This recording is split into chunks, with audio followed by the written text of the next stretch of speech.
Di questo nuovissimo video di Happy Mod. Come posso dire?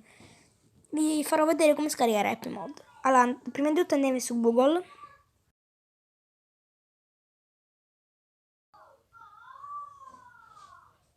Happy Mod, no.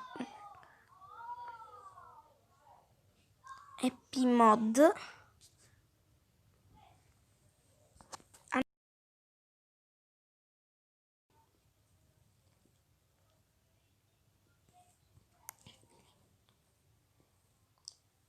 Poi dobbiamo andare su download.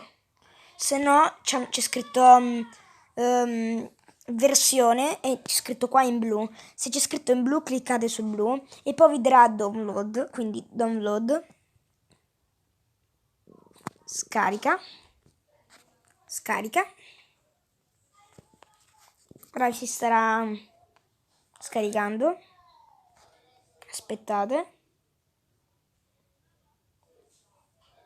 Aspettate anni.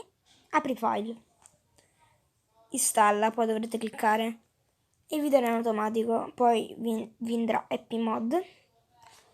Ragazzi, per usare Happy Mod dovrete andare sulle... Allora, vi dirà non si può scaricare, c'è scritto impostazioni, Happy Mod vi fa andare lo stesso sulle impostazioni e dovete consentire a Internet Explorer di scaricare Happy Mod e di consentire a Happy Mod di scaricare tutto quanto. Andiamo su Among Us, clicchiamo su scaricare, poi quando vi sarà finito il download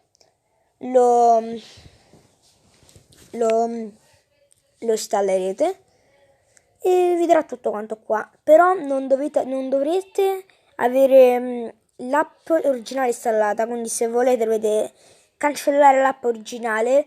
Quindi se avete speso soldi sull'Among Us originale non ve lo consiglio, perché perderete tutto quanto e avete speso dei soldi a Vanware.